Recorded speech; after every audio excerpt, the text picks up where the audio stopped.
suffering.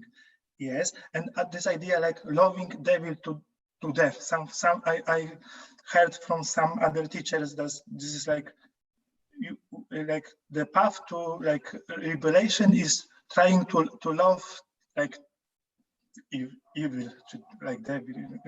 Yeah. Well, you know, the problem is if you try to be different from how you are, then you are, if you fail, if it doesn't work, then you will judge yourself. So in this teaching, it says, you know, you don't need to do anything. Just allow yourself to be and realize that that is life living the instrument that life has designed. And so if the attitude becomes the attitude of allowing life to live you, then by default, there will be acceptance of life and acceptance of the other. And to me, accepting the other means not hating the other. And so not hating the other means loving the other. So loving the other doesn't mean that you have to go around embracing everyone and inviting everyone into your house. To me, loving the other means just don't hate the other. And hate in this context means don't blame the other, don't have expectations on the other, don't judge the other. That's love for me. Now, when I say don't judge the other, you can't do that as a prescription. You can't do that as something that I have to go out and do.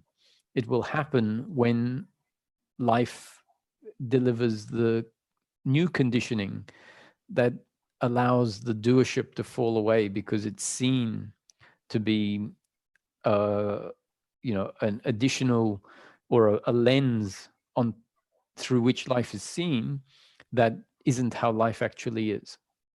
So as we start seeing life more and more as it is, by default we start accepting life as it is.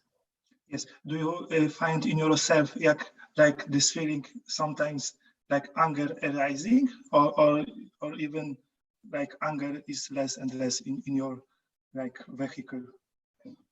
There's two sorts of anger. There's the biological anger in the moment, and at the same time as that biological anger, if someone keeps, being persistent, and I ask them to stop and they keep doing something, I might say, listen, enough's enough.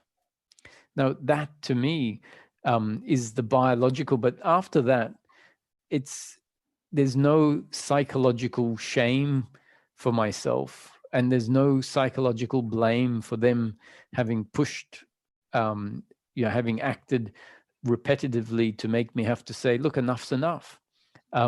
So that irritation, anger, it doesn't have any suffering in it. Yes, so in relative. Can I say?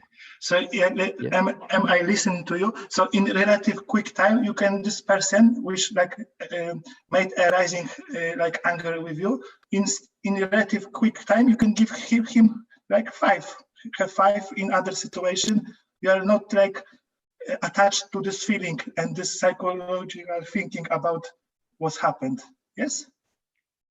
Yeah, what was the 5 you said? Something? Yes, give 5 like in other situation, like you like nothing like really happens. It's like life, it happens. Yes. Yeah, but even that. So, sorry, high 5. Holder, like correct me. Yes, high 5. Yes. High 5.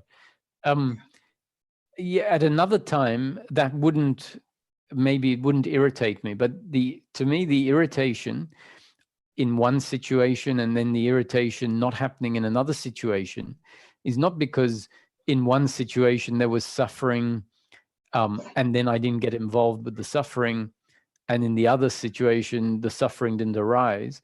The way I see it is that in one situation anger arose, which was a biological reaction, and in another situation anger didn't arise or irritation didn't arise. And in both situations, there was no guilt or blame. So because this idea that we have of how we should act, often the equanimity, if we hear about equanimity, we sometimes think that means on a biological level, that we will, sit and be Zen, like on a biological level. That's not where the equanimity lies, not on the biological. And thankfully, we had some sages like Nisargadatta and even Ramana, who at times would get irritated and angry. Nisargadatta much more, but Ramana, it's important for us to understand, because Ramana is the sort of epitome of a sage. And it's very important for us to see in the writings that he would get irritated with his assistant for trying to give him his medication when he didn't feel like having it. He would say, it's time for your medication. I would tell him, look, go away, stop annoying me. And that's the biological irritation or anger. And yet then there's no hatred for the person, no seeing him as the doer, and seeing yourself as the doer. You might say, look, I'm sorry for being irritable with you. My leg is really hurting, and it means that I have a short temper when my leg is really hurting. So sorry, there can be that apology, but not shame. You're just explaining, it's not personal. But not if the other person doesn't accept it, so be it. He didn't accept my explanation. Yes.